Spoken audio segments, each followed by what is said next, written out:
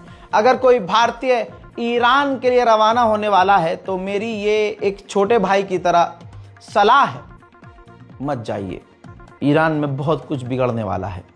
Iran की आवाम, Iran की जनता सरकारी दफ्तरों के अंदर घुस रही है। देखिए,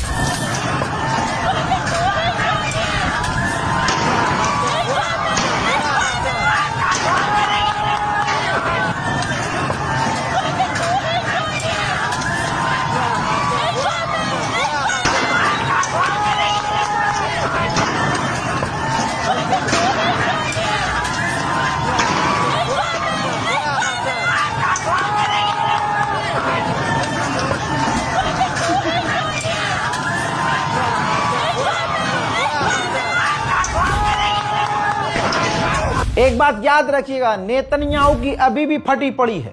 नेतन्याहू ने एक बड़ा जुमला बोला है, उस जुमले को अगर आप समझ गए तो है क्या कहना। नेतन्याहू ने कहा, जो उसका डर है कि अगर ईरान अपनी मिलिट्री एक्सरसाइज के दौरान अपनी बैलिस्टिक मिसाइल हम पर दागेगा, और उसने दाग दी, तो फिर हाल बहुत बुरा करेंगे। यानी रुक जाइए, नेतन्याहू को यह भी डर है कि इस बार ईरान पहले हमला ना कर दे, ईरान मिलिट्री एक्सरसाइज का बहाना लगाकर मिसाइल हम पे न दाग दे। आहा, समझे? नेतन्याहू ने आगे ये कहा कि ईरान मिसाइलें डेवलप कर रहा है, और अगर हमने देखा कि ईरान यूरेनियम एनरिच कर रहा है तो फिर सही नहीं होगा। ईरान अपना बढ़ाया हुआ यूरेनियम को अपने मुल्क से बाहर कर दे, ये उसके लिए बेहतर होगा। नेतन्याहू ने अमेरिकी चैनल पर इंटरव्यू देते हुए कहा कि ईरान अपने आप को बहुत ताकतवर, सबसे ताकतवर कहता था, और आज अमेरिका में वेनेजुएला को ईरान हथियार देकर अमेरिका के अंदर आतंकवाद फैला रहा है।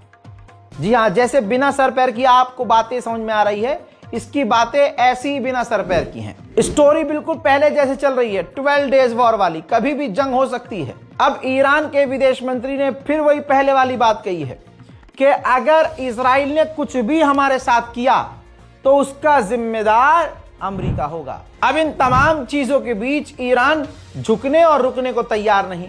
ईरान ने ऐसे हालात में भी खतरनाक मिसाइल का सफल परीक्षण कर लिया है। हजरत मोहतरम, ईरान के supreme leader Ayatollah Syed Ali खामनाई ने IRGC के कमांडर को बदल दिया है।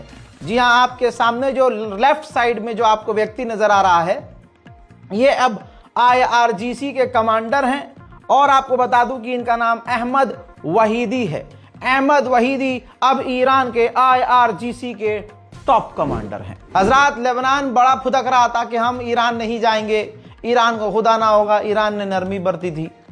अब आपको बता दूं कि उल्टा अब लेबनान का ही एम्बेसडर ईरान पहुंचा है अपने हालात पर बातचीत करने के लिए।